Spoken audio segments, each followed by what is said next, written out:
The crimson sky over Paris blazed with unnatural fire as the first ships of the Zephyrian Empire emerged through the storm clouds. It was the third day of the invasion, and the Eiffel Tower, now charred and twisted like a metallic skeleton, served as a grim reminder of alien destructive power. Dr. Kyra Voss adjusted her fogged glasses while observing the holographic monitors in the makeshift bunker beneath the Louvre. At 34, the former quantum physicist from the Sorbonne had become, through necessity and desperation, the scientific leader of the French resistance. Her auburn hair, once always pinned in a perfect bun, now fell disheveled over her shoulders, reflecting 3 days without proper sleep.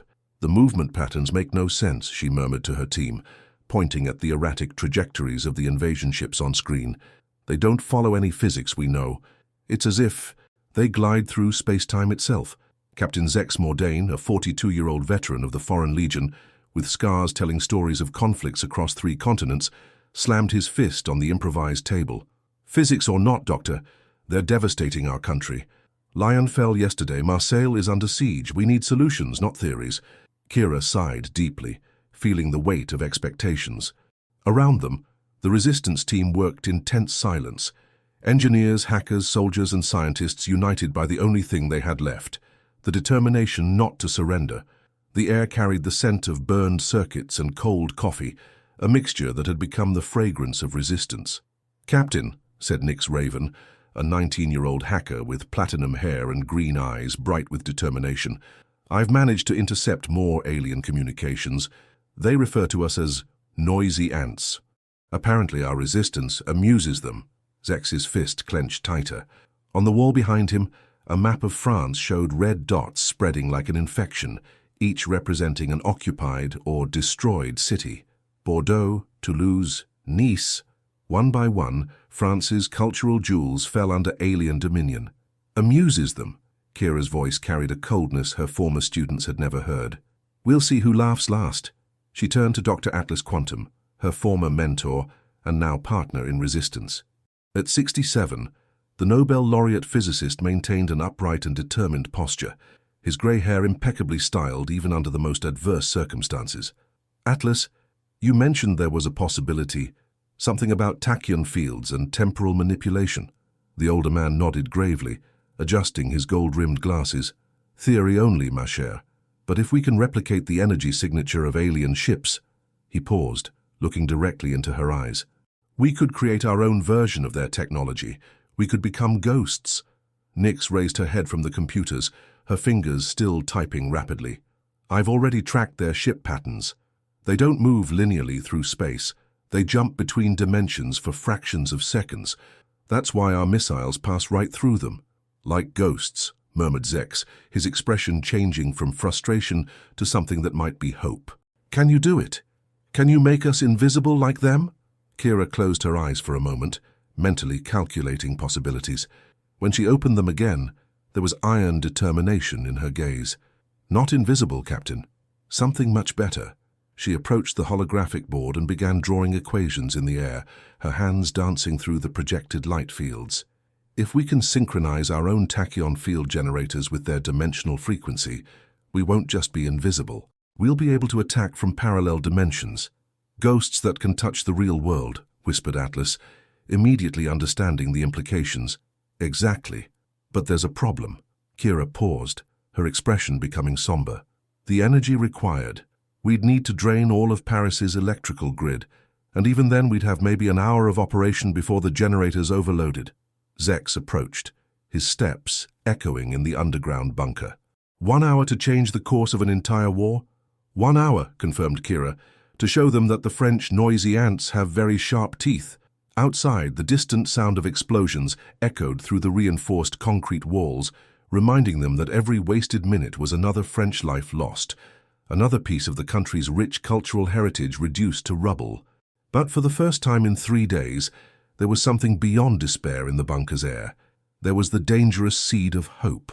The bunker beneath the Louvre had been built during World War II, but its creators never imagined it would once again shelter French resistance against invaders even more relentless than the Nazis. The limestone walls, which once protected priceless artworks, now vibrated with the hum of improvised cutting-edge technology. Kyra walked between workstations, observing her eclectically brilliant team. Each had arrived here through different paths, but all shared the same silent determination that characterized the French spirit under pressure. Nyx Raven, the young cybernetics prodigy, had lost her parents on the first day of invasion when Leela was vaporized. Her fingers flew over holographic keyboards, intercepting alien communications with precision bordering on supernatural. "I've got more data about their flight formations," she announced without looking up from the screens. "They move in groups of 7, always 7. Is it a limitation of their technology or some kind of ritual?" Dr. Quantum approached, carrying a cup of coffee that had cooled hours ago. "In quantum physics, 7 is the maximum number of dimensions that can be manipulated simultaneously without field collapse. If they're limited to groups of 7, then their technology has limitations," completed Kyra, feeling a spark of hope. "And limitations can be exploited." Zex observed all this with a veteran soldier's patience, but his eyes betrayed the urgency he felt. He had lost contact with his unit 2 days ago, and didn't know if his men were still alive. "How long do you need to build this ghost thing?" 18 hours, answered Atlas, consulting his calculations. "Maybe 16 if we work non-stop." "We don't have 16 hours, said a new voice from the bunker entrance. It was Vex Shadowhawk, Kyra's younger sister, only 16, but with eyes that seemed to have aged decades in the last 3 days. She carried an assault rifle with the uncomfortable familiarity of someone who had learned to kill by necessity. "Vex," Kyra ran to embrace her sister, "I thought you were still evacuating civilians from the 7th arrondissement." "I was, but they found our hideout." Vex's voice was low, controlled, but Kyra could see recent trauma in her sister's eyes. "We lost 12 people. I could only bring 5 with me."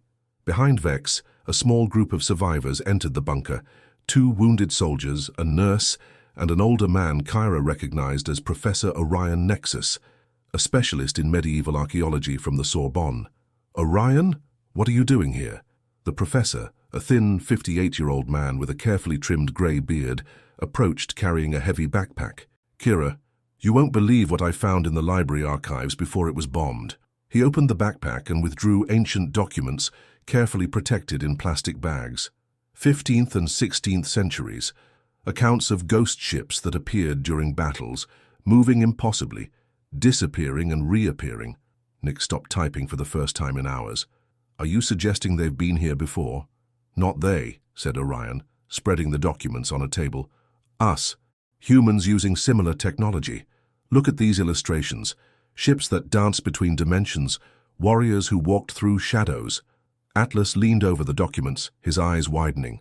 "Mon Dieu, these drawings show movement patterns identical to those we observe in alien ships." "How is this possible?" asked Zex, skeptical but intrigued. Kyra studied the documents carefully, her scientific mind processing implications. What if this technology isn't alien? What if it's some ancient human discovery that was lost over the centuries, rediscovered by a civilization that perfected it?" completed Nyx, her eyes gleaming with understanding. Vex approached the group, still holding her rifle. "Does this change anything? They're still killing our people." "It changes everything," replied Kyra, her voice laden with new determination. "If humans have mastered this technology before, it means it's not impossible for us. It means we have historical precedent." The plan Kyra proposed was simultaneously brilliant and suicidal. Over the next 6 hours, while the bunker bustled with frantic activity, details crystallized with terrifying clarity. "We're going to build a quantum transmitter," she explained to the team gathered around the planning table. "But instead of trying to replicate all alien technology, we're going to parasitize it. Nyx will upload a virus directly into their dimensional navigation systems." Zex studied the improvised schematics, his brow furrowed in concentration. "And exactly how do you plan to get close enough to transmit this virus?" "We won't. It will." Kyra pointed to a spot on the diagrams. "The transmitter will camouflage itself as space debris. When they scan us, the virus will infect their sensors and spread through the network," completed Nyx, her eyes shining with admiration for the plan's elegance. Atlas, however, looked concerned. "Ma chère, you realize this means we'll have to destroy one of their ships to create convincing debris." "I've thought of that." Vex's voice cut through the discussion. Everyone turned to the teenager, who had spent the last hours studying alien patrol patterns. "They send scouts, smaller reconnaissance ships in groups of 3. If we can isolate one..." "How?" asked Zex, genuinely impressed with the young woman's tactical thinking. Bait, Vex replied simply. They still don't fully understand our communication patterns. If we transmit false data, suggesting a hidden military base at the Palace of Versailles, they'll send a scout to investigate, completed Zex, a grim smile spreading across his face, and we'll be waiting. Dawn over Versailles arrived laden with mist and tension. Vex was positioned on the roof of one of the palace wings, her precision rifle pointed at the grey sky, when the first alien silhouettes appeared through the low clouds. 3 scouts, as predicted, she whispered into her communicator. Triangular formation approaching from the east side. In the bunker beneath the Louvre, 30 kilometers away, Kyra monitored every word through headphones, her hands trembling slightly as she adjusted the final parameters of the modified quantum transmitter. Vex, remember the timing, she said into the microphone. You have only 1 shot. If you miss, I won't miss. The response came immediate, cold, professional. But Kyra could detect underlying fear in her sister's voice. The shot echoed through Versailles gardens with a sound that seemed to tear the very air. Vex had aimed not at the main ship, but at a specific point Nyx had identified, where the dimensional generators connected with navigation systems. The alien ship wavered in the air for a moment, its elegant form shimmering like a mirage. Then, with a sound like screaming metal being destroyed, it plummeted toward the ground, its debris scattered across the Baroque garden. "Target down!" shouted Vex, already moving to extraction position. "Debris scattered as planned." In the bunker, Nyx watched with predatory intensity the transmitter readings. They're scanning the debris. Now, the 2 remaining scout ships had immediately positioned themselves over their companions' wreckage, their sensors sweeping the area for threats and information. Exactly as predicted, their deep scanners penetrated the destroyed ship's fragments. "Transmission active," announced Nyx, her eyes gleaming with triumph. "The virus is uploading. 30%, 50%, 80%. Kyra," Atlas's voice was tense. "Energy readings are beyond predicted levels. If we continue—" 100%, shouted Nyx. "Transmission complete. The virus is in their network." That's when everything began to go wrong. The remaining scout ships suddenly stopped their scanning, hovering motionless above the debris. Then, simultaneously, they began to pulse with an ominous red light. "That's no ship we know," whispered Zex, staring at the tactical display. "It's moving like a ghost." Across the skies of France, every alien vessel began to exhibit the same behavior. But instead of falling from the sky as expected, they were transforming. "The virus," Nyx's voice was barely audible, "it's not disabling them, it's upgrading them." Kyra felt ice run through her veins as the terrible truth became clear. They hadn't crippled the alien fleet. They had made it stronger. And now, with their enhanced capabilities, the Empire's ships began to retreat, not in defeat, but in preparation for something far worse. "Mon Dieu," Atlas whispered, watching the readings. "What have we done?" The ghost ships of the Zephyrian Empire disappeared into the dawn sky, leaving behind only the echo of their presence and the growing realization that the real invasion was just beginning. The French resistance had given their enemy exactly what it needed, and now they would all pay the price.